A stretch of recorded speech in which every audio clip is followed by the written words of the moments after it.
Hi you guys, I'm Brittany and we're going to be talking about a few different things regarding bullying, and this is going to be all pertaining to promoting a safe schools environment. So a few of the topics that we're going to be going over regarding bullying are types of bullying, because there's a few different types of mediums of bullying, preventing bullying, and why bullying is so imperative in the education setting, just why educators will be influenced by bullying in their classrooms, and different tools we can utilize to prevent bullying from happening. So our first topic we're going to go ahead and start addressing. So the different types of bullying are going to be pack bullying. And pack bullying is going to be a type of bullying where many individuals are going to be partaking in the bullying, and it can occur in any location. We've also got individual bullying, which is going to be more of a one-on-one type of situation and type of bullying. We've also got physical bullying, which is going to be along the lines of pushing, shoving, tripping, spitting on someone.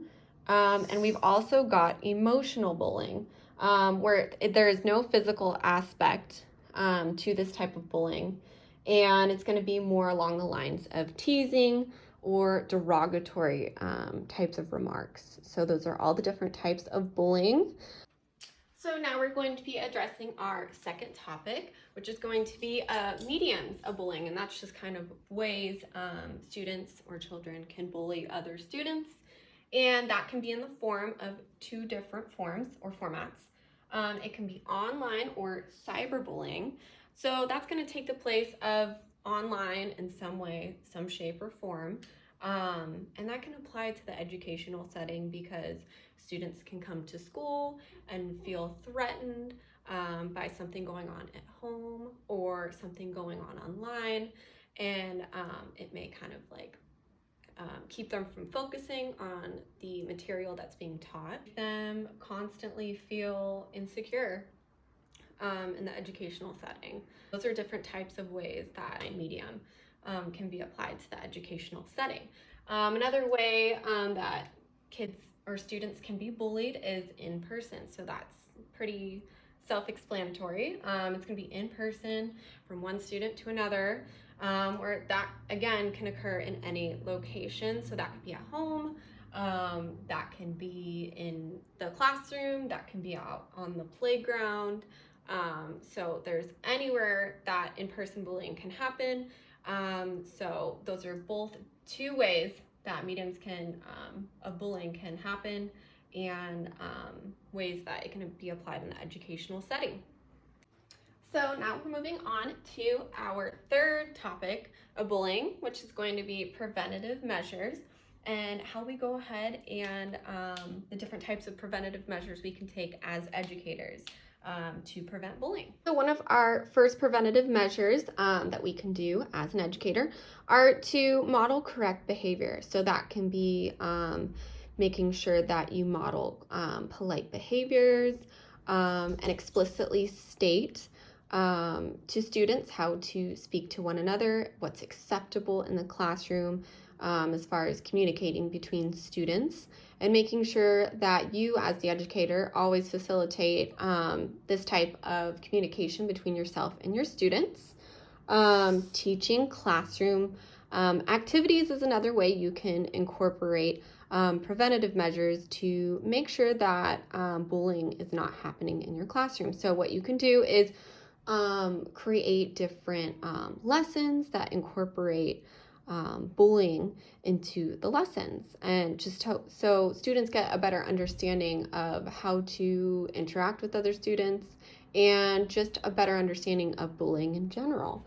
Another big one is going to be training staff. Training staff just means going ahead and as an educator, everyone in your classroom and yourself should be receiving training on bullying and how to address bullying. And a great resource for this that gives educators PowerPoints and information, and an actual course is stopbullying.gov. It's a great educator resource to utilize when you're thinking about helping students with bullying and furthering your knowledge of how to best understand bullying.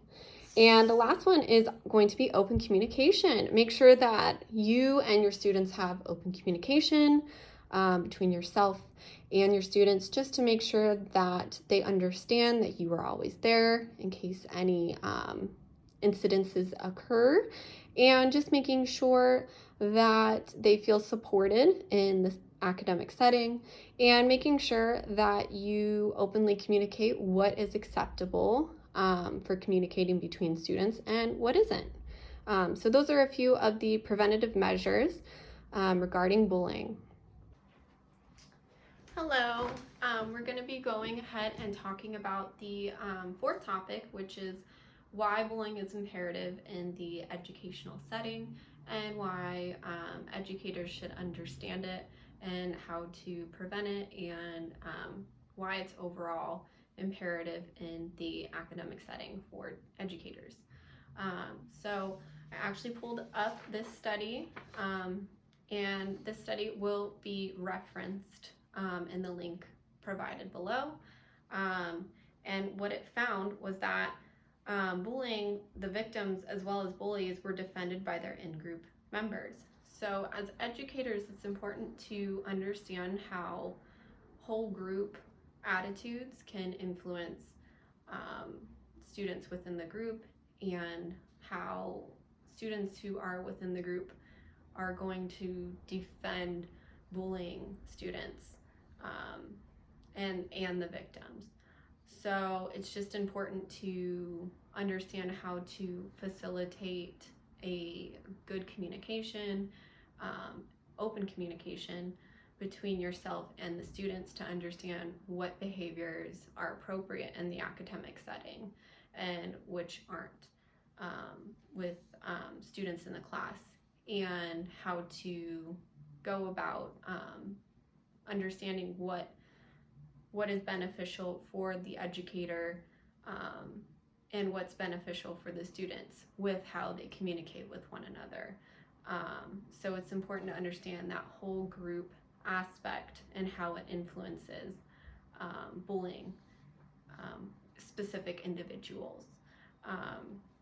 So bullying as a whole is imperative to the class because it also adjusts and alters the attitude of the whole classroom, where students don't feel safe, and that safe environment is imperative for students to learn academically and thrive while learning a lot more crucial and complex materials and understanding throughout the process. So in order to provide them with that safe environment, it's important that we understand how the dynamic of the class can have a detrimental influence on students and the educator. Hi everyone, this is Chelsea, and Hello. I'm going to be asking her a few questions with bullying and how it impacted her and her experiences with bullying and how it influenced her in the classroom later on. So, have you ever witnessed or experienced bullying yourself? Yes, I've seen it happen before, especially in high school. Like, how did it change your, like, how you saw yourself at school, as seeing school as a safe environment for you?